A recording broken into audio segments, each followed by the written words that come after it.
রাধে রাধে বন্ধুরা, তোমরা সবাই কেমন আছো? আশা করি খুব ভালো আছো। আমি না খুব ভালো। আমি একটা বিশেষ কারণের জন্য ভিডিওগুলো দিতে পারিনি, অনেকদিন পরে আবার নতুন ভিডিও নিয়ে চলে আসলাম।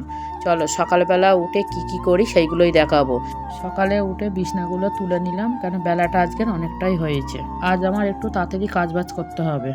আজ আমার ছেলেকে স্কুলে ভর্তি করতে যেতে হবে, এই জন্যে আমি তাড়াতাড়ি করে কাজগুলো গুছিয়ে নিচ্ছি।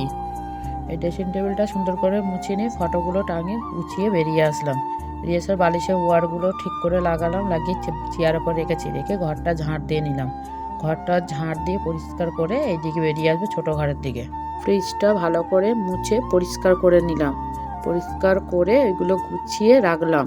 আগের দিনের জামা কাপড়গুলো সব কেচেছিলাম, সেইগুলো খানিকটা ছিল তাই ভাঁজ করে রাখলাম। রেখে জামা কাপড়গুলো ভাঁজ করে সুন্দর করে গুছিয়ে রাখছি আনলা। এদিকে দেখো কত রোদ বেরিয়েছে, ভাবলাম খানিকটা জামা কাপড় কেচে নিই। যতই কাছি না কেন প্রত্যেক দিনের জামা কাপড় এমনি প্রত্যেক কাচাই পড়ে যায়।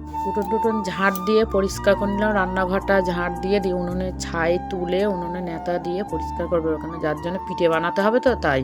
উনুনটা কিছুদিন আগে ভেঙে গিয়েছিল, কিসের জন্য আমি জানি না। সেইটা আবার উনুনটা ঠিক করে পরিষ্কার করে সুন্দর করে নেতা দিচ্ছি, কদিন রান্না করবো বলে। আবার এই চ্যানেলটা তো আমার নতুন, তোমরা পারলে একটু পাশে থাকো, আমার খুব ভালো লাগবে। যে পরিপাটন কাজ করে নিয়ে সব কিছু গুছিয়ে নিয়ে বেরিয়ে আসলাম। জামা কাপড় কাচবো। খানিকটা জামা কাপড় বের করেছি, রোদ বেরিয়েছে বললাম, তো সার্ফ দিয়ে জামা কাপড়গুলো ভিজিয়ে দিলাম। জামা কাপড়গুলো ভিজিয়ে রেখেছি, 10-15 মিনিট পরে এসে কলতলায় জামা কাপড় কাচছি। কাটলে আমাদের মোটরের জল আছে, ওই কলের জলটা তো ভালো না, সেই জল দিয়ে আমরা জামা কাপড় কাচি না।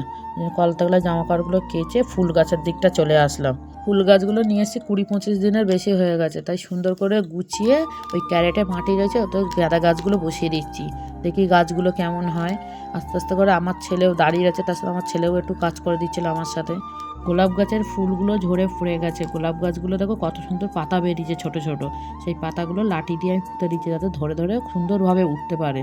দেখি আবার ফুল ফোটে কি না। তবে গাছগুলো যে বসানো হয়ে গেছে, তারপরে জল ছিটে দিচ্ছি, যাতে মাটিগুলো একটু ভিজে থাকবে, তাতে সুন্দর থাকবে গাছগুলো। আগের দিনে ভিজে জামা কাপড়গুলো ছিল সেইগুলো একটু রোদে দিয়ে দিলাম আগে। ওইগুলো শুকানোর পরে এইগুলো আবার কাচতে চলে এলাম কলতলায়।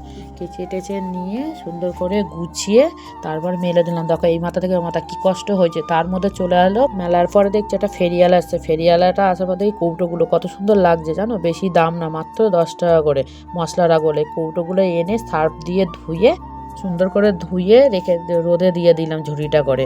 শুকিয়ে গেলে তারপর মশলা করতে। আবার তোমাদের সাথে দেখো, তারপরে এলো মাছ নিলাম, আমাদি মাছ আর পোনা মাছ।